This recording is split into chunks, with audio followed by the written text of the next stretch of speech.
Thank you. Okay, now Hello, joined by good evening. England coach Thomas Tuchel. Again, 2 questions per person, and if we get time, we'll come back to you. Rob, do you want to get us started when Thomas is ready? Okay, go.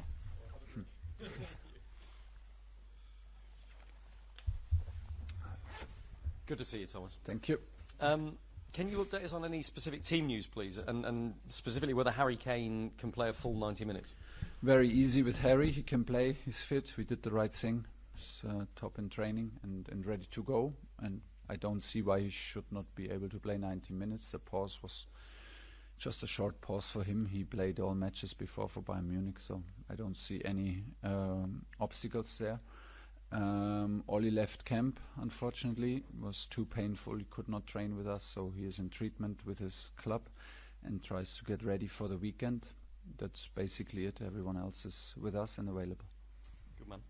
A win here, obviously, and England will qualify for the World Cup with 2 games to spare, which is an extraordinary achievement. We should never take that for granted, I think. But it feels, I think, to a lot of us that there's been a significant shift change maybe in the last 2 games in performance levels of the players wanting to playing as you more in the way that you would want them. Do you agree with that? Have you seen that yourself? Yeah, I saw that. I saw it even against Andorra at home, even if we couldn't prove it in the terms of the result, and maybe people outside expected more than just a 2-0 and underestimated the defensive performance from Andorra a little bit. But I saw it even in this game, the commitment, especially in the defensive work, the commitment in the high press. There was a significant shift in our attitude and in the way we played. Then we had, of course, 2 very good results, good performances lately against Serbia and against Wales, and we want to take the next step. Yeah, I feel this. I feel that we are building something and we are going in the right direction. But as always in sports, tomorrow is the most difficult game. Tomorrow we have to show respect to our opponent, respect the circumstances. It's a away match in a World Cup qualifier, and we can with the result from Albania and Serbia, we can qualify tomorrow, and we want to do it with a win. That's extra motivation, of course. Just behind you there. Thank you. Yeah. Hello, coach. I have a question about mentality before the matches like this against opponents who's not very strong, who don't present top level, like Germany and Spain, because Latvia is not strong team. Does the preparation to the game like this are the same like to match against Germany, Spain, Italy? How it looks like? Yes and no. I mean, it is the same preparation in terms of it's the same amount of meetings. It is the same setup. We have an offensive meeting, we have a defensive meeting, we have offensive training, defensive training, and we will do tomorrow the summary and the set piece meeting. And I think it's very important, and it's for me a given to prepare it in the same manner that you would prepare any opponent. Of course, we are aware that we are the favorites, and we are aware that we are the favorites, and this is also a reality that we expect a win from us, and but to be prepared how to win, where to find the spaces, I think this demands the respect towards the game. Because even the teams who play as an underdog, like Latvia tomorrow, they are well drilled. They know everything about us because everything is available out there in analyzing tools. So everyone is defensively well drilled. We expect a deep block in a 5-4-1, maybe a 5-3-2 tomorrow. So we need to have answers to that, and that comes then with intrinsic motivation. We will not allow.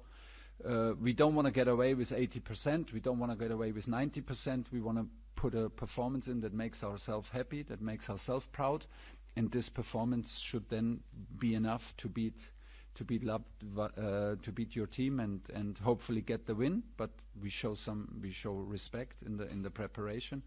that does not change against whom we play. And a question about not Latvian team overall, but about the Latvian players. How many Latvian players do you know?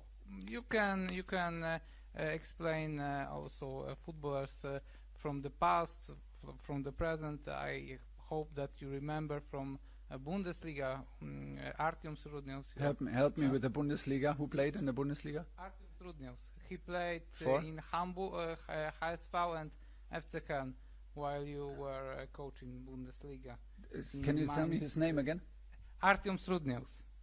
He played in HSV and FC Köln and Hanover while you were coaching Mainz and Borussia Dortmund. Okay, yeah. I have to say I didn't know a lot of players before we played your team, of course, in the qualifiers, and then you of course you watch matches, and you watch matches with your analyzing team and with your assistant coaches, and then you are aware, of course, of the players, and then you understand. Maybe I don't know all the names if you want me to write them down, but I know the numbers. I know if it's a left foot, if he loves to play with a back to the goal, or if he plays as a wing back. I know all that because we prepare the team, of course. This comes with a job and is necessary to do because the players want to know, the players want to be prepared, also in the on the individual opponents. So our fullbacks want to know what the wingback how the wingback controls the ball, which side he prefers. The central defenders want to know how the central striker controls the ball, which foot is his strong foot, all of that. So we are aware of it. And I'm sure I have. If I had a picture of the player from Cologne, Hanover, and Hamburg, I would straight away recognize.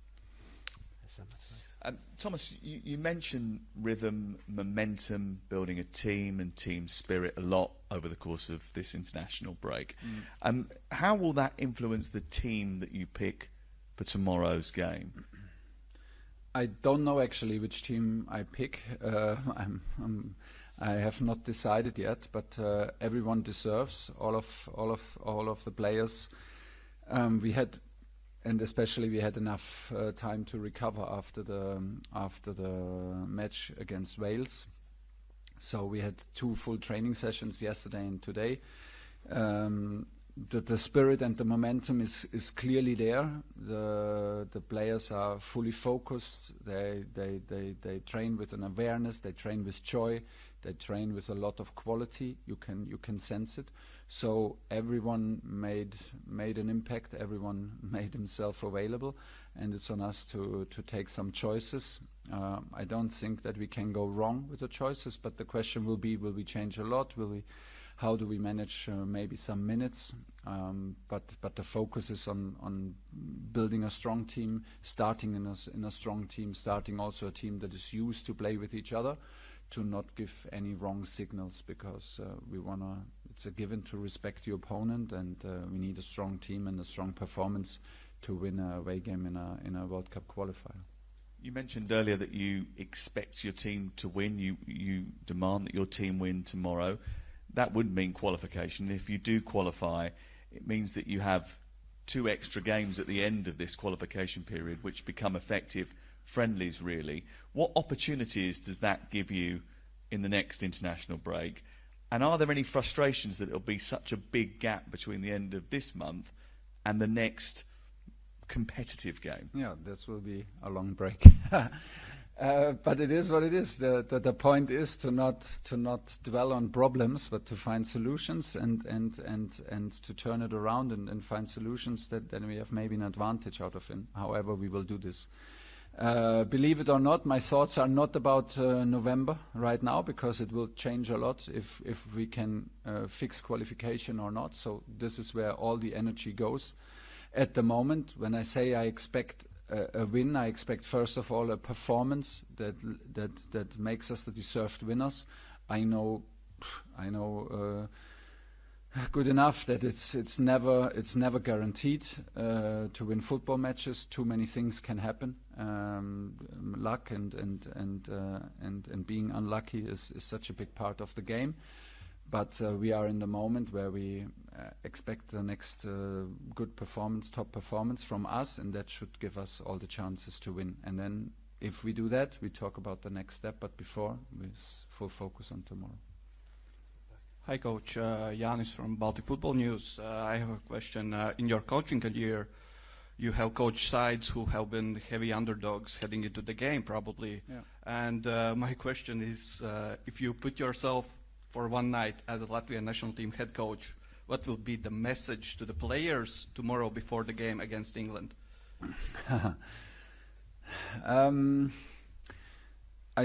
You're absolutely right. I played a lot of matches as an underdog, and it can be a very nice role to play as the underdog, because it lifts the expectations, less expectations. You felt that maybe if you played football, sometimes if you're 1-0 down and you feel suddenly a bit like liberated, because it's things like this can happen, and to play as an underdog and to create an underdog motivation and create an underdog mentality will help, of course, Latvia team tomorrow.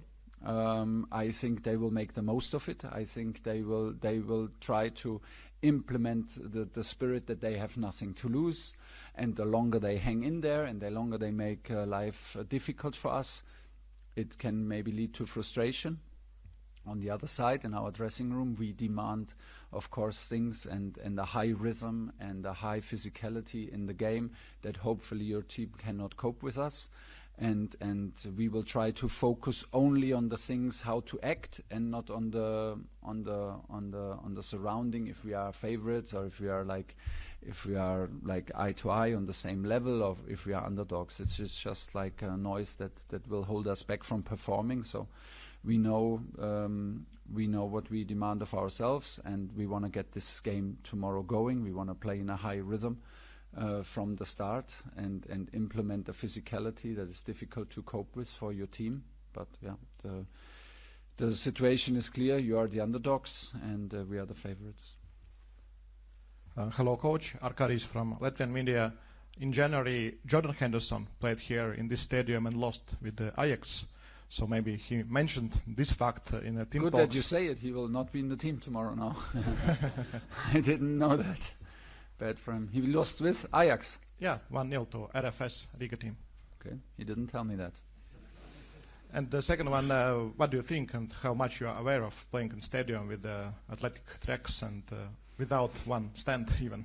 Yeah, I was in a club in Germany where we were in third division and second division, and then the team went up to first division without me, unfortunately. But we had a quite similar stadium. It reminds me of that, like 100 meters without the tribune. Yeah, it's very unusual. The pitch looked very good from far, I have to say, like from 20-30 meters away. The pitch looked good. We will not. It's unusual, not more, and not more, not less. There are no excuses if we come here as England team, if we wear England shirt, if we get caps, and it's an honor. We are proud to represent England, and it's a dream to play any national game. So this should not hold us back. I think it's the beauty of qualifiers, to play in stadiums that you rarely normally visit, and hopefully we get a better result than Jordan Henderson in his visit. And it's up to us to show the attitude that is needed, and to not be frustrated, and to play with the right spirit. Last questions here. Hi, Thomas. You mentioned the importance of competition. I just wanted to ask, what do you want the players that aren't included in your squad? The players that aren't included in your squad, what do you want them to feel when they watch your team play? The hunger to come back, yeah, and the hunger and the will to come back. And there are more than, of course, the door is always open. We will always have the trouble to choose. We will always have the trouble to nominate. That's in the nature of nomination. For a football nation like England, we have a pool of talented players that is, and we have to make a selection. So the ones in camp, they should feel, first of all, privileged, and then feel the hunger and feel the competition to keep the shirt. and the ones who are not with us, they should feel the hunger to be with us when the next opportunity is. And this is always through behavior, through performance. The door is always open. Okay, thank you very much, and see you tomorrow night. See you tomorrow.